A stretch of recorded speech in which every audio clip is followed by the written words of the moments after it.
you. Now coming back to a very concrete example for unification, I talk about our German experience, but before starting with this, I have to add that German separation was the result of the imperialistic wars that Germany did lead all over Europe and even parts of Asia. So I think it's a different situation from the separation of Korea, where Korea was the victim of imperialist wars, and we had been the perpetrators ourselves. So we don't have to complain for the outcomes of what Germany has done. I have to say this like this. But the other truth is also that the separation wouldn't have been necessary if the West German political elite had accepted a status for Germany as a neutral country without armed forces. If they had accepted this, we wouldn't have had a separate history for over 40 years. So in many cases, if we talk about subordination of German policies towards the US, it's a self-imposed subordination in order not to make visible what this German elite is really intending. So this is a problem we still unfortunately have today, not just in the 50s of the last century, but we have the problem also today that we have a political elite which always tells us we have pressure from Washington. We have pressure, we have to do this because we are under pressure, but they're doing it because they want to do it themselves. Like we have to join the war in Afghanistan, there's pressure from Washington. Also, some tried to be part of the war in Iraq because there's pressure from Washington. In this case, we had an election, and it was good that the opinion in the vast majority of the population was very strong against the war. So in this case, we succeeded in changing the ways of our government. But in many other situations, our government hides behind Washington just because their own interests are easier to be imposed on the people if they disguise it as the interest of Washington. But now, to come back to the process which started 22 years ago. Our unification was, at least in one part, the result of the fight of the people in East Germany to continue protests and protests. They really did earn this freedom, but I think they didn't earn what they finally did get, because we didn't experience a unity of equal partners. It was, to all intents and purposes, a takeover of the East from the West. Our wise forefathers who made in the West our basic law, we still don't have a constitution, we just have a basic law. Their idea was, after a unity of both sides of the country, we will have a constitution, which we make together. But this promise was never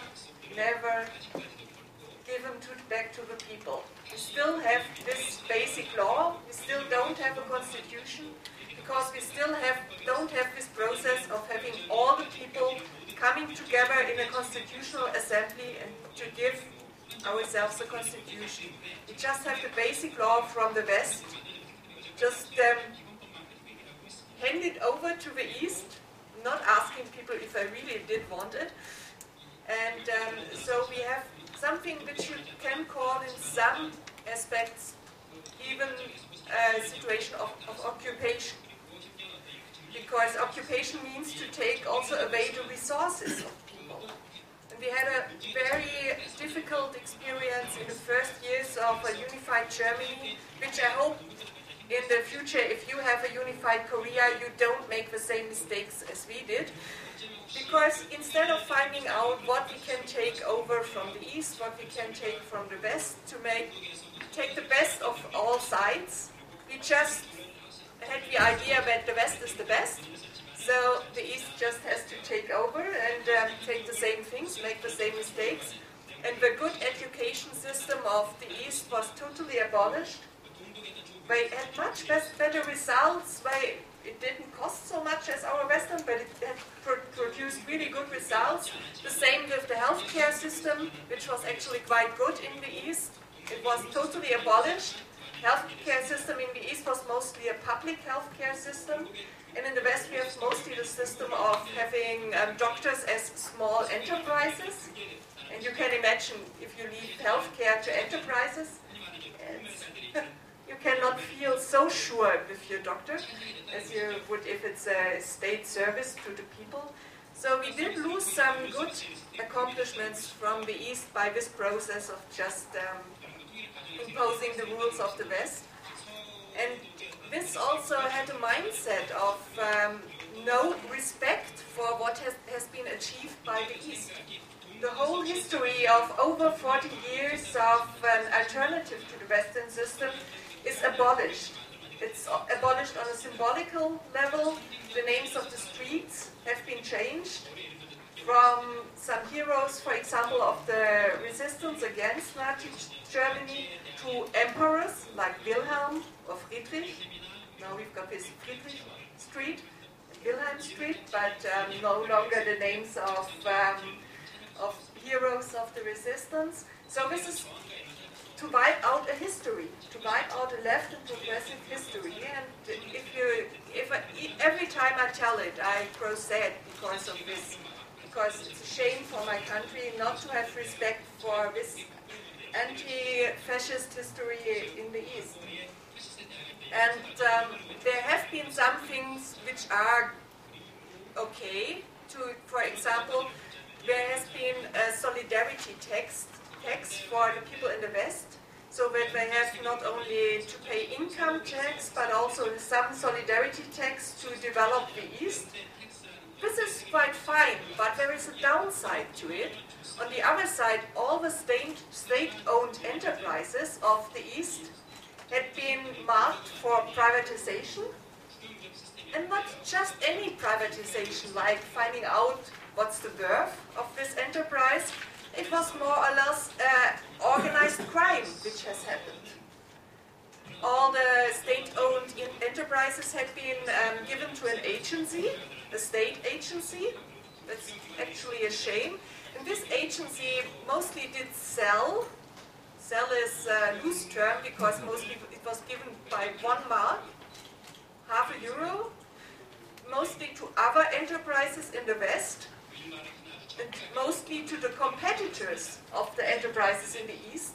So they did just take their potential competition, did buy the competition, did run the enterprise for 1, 2, or 3 years, then let it go bankrupt, and then they had no competition for their enterprise in the West. This was really organized crime.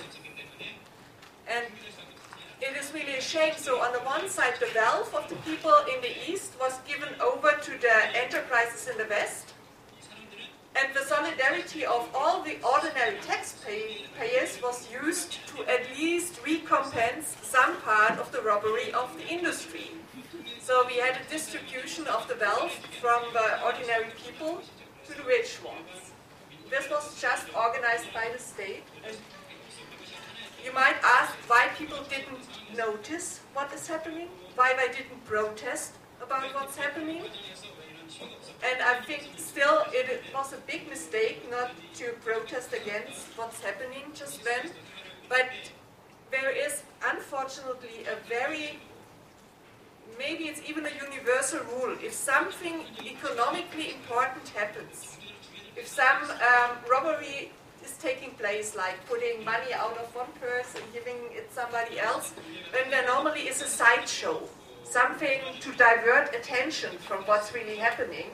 And this diversion of attention was a big wave of xenophobia in Germany. We had 500,000 of migrants coming to Germany. That's not much. We are 80 million people, so it's about 5% of our population coming in. No, much less. We had migrants. Yes, we had some migrants mostly coming from the Balkans because of the upcoming Balkan War. And people started to talk about this like there is going to be a huge problem. People are coming from all over the world. They're taking our wealth away.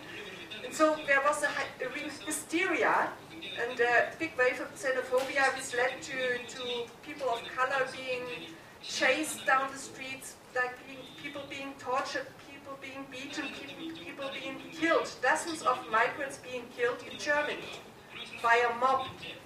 And we had politicians which really did give, they did pull petrol into fire. So that it was really a big problem of xenophobia, of declaring people, foreign people, into the enemy of the German people. And in this wave, we from the left had been mostly occupied with anti-racist struggles and had mostly no time to look at what's happening on the economic level. I still don't regret that we did fight for humanity, because it's absolutely necessary to fight if your neighbor is being persecuted, if he's chased, if his right to have a decent living is in challenge. But we made the mistake not to look at what's happening at this time also. And so after about 5 years, we just started to realize the big wave of theft that had been taking place on the economic level. And now we still have the problem that if an enterprise is closed, it's hard to find another one, and if the people's wealth is taken away, it's hard to recreate the wealth. So we still have the problem with much higher unemployment in the East than in the West. And I must say that the economy in the East was, in many fields, it was able to compete with the West. Not in all the fields, but in many fields it was quite far advanced. So they could have had a success, even in a capitalistic society, but because of this organized robbery, they didn't have. So there is something you could learn from this. Look very closely if there is a unification process on what people own, on what's happening with the wealth of the people, and then find a way to have a real unity and respect the tradition of both countries. I hope you do it better. I hope it very much so. Thank you.